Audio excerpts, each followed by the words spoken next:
এই মহিলাটি এই তরমুজের ভিতরে ওষুধ মিশিয়ে দেয়, তারপর তরমুজটি কেটে তার মালিককে খেতে দেয়। তারপর তরমুজটি যখন সবাই খায় তারপরে তারা সবাই অজ্ঞান হয়ে যায়। তখন ওই মহিলা একটি চোরকে ঘরে ডেকে নিয়ে এসে, আসলে ওই মহিলাটি ছিল চোর। ওই মহিলাটির উদ্দেশ্য ছিল তার মালিকের গয়না চুরি করা। তারপর তারা দুজন তাড়াতাড়ি করে টাকা গয়না চুরি করতে থাকে। তখনই ওই ছেলেটি ওই মেয়েকে বলে, উপরের টাকা গয়না আরো বেশি পাবো, চলো উপরে যাই। তখনই দুইজন গেস্ট বাইরে থেকে এসে দেখে সবাই অজ্ঞান হয়ে পড়ে আছে। এটা দেখে তারা দুইজন তো অনেক ভয় পেয়ে যায়। তারপর তারা দুইজন মিলে তাদের ডাকতে থাকে। তখনই ওই মেয়েটি বলে, অ্যাম্বুলেন্সকে ফোন দাও। ওই ছেলেটি বলে ঠিক আছে। যখনই ওই ছেলেটি অ্যাম্বুলেন্সকে ফোন দিতে যায় তখনই ওই মেয়েটি ওই ছেলেটিকে বলে, বাড়িতে মনে হয় কোনো চোর এসেছে। তারপর ছেলেটি ভয় পেয়ে যায় এবং মেয়েটিকে বলে, তাড়াতাড়ি অজ্ঞান হওয়ার ভান করো। তখনই ওই চোর ছেলেটি ওই মোবাইলটি নিয়ে বলে, এই মোবাইলটি তো আমরা রেখেই চলে যাচ্ছিলাম। তখনই ওই মেয়েটি ওই চোর ছেলেটিকে বলে, দেখো আর কিছু পাও নাকি। যখনই ওই চোর ছেলেটি ওই মেয়েটির গয়না নিতে যায় তখনই এই ছেলেটি তার পকেটের ভিতরে একটি গয়না ঢুকিয়ে দেয়, দিয়ে ওই ছেলেটি অজ্ঞান হওয়ার ভান করে আর চোরটি নেকলেসটি ভাঁজ করে নিয়ে ওই জায়গা থেকে ওঠে।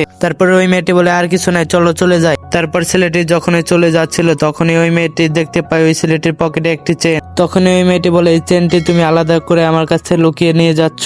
তারপর ওই ছেলেটি বলে, না, এটা আমি তোমার কাছে লুকিয়ে নিয়ে যাচ্ছি না, এটা কোথা থেকে আসলো আমি জানি না। এটা নিয়ে তাদের ভিতরে মারামারি বাজে। তারপরে ওই মেয়েটি ওই চেনটি ফেলে দেয় আর ওই চেনটি নিয়ে ওই মেয়েটি তাদের দুইজনের পা বেঁধে ফেলে। যখনই তারা দুইজন দৌড় দিতে নেয় তখনই তারা দুইজন পড়ে যায়। তারপর ওই ছেলে মেয়েটি এসে ওই চোর দুইটার হাত পা বেঁধে ফেলে।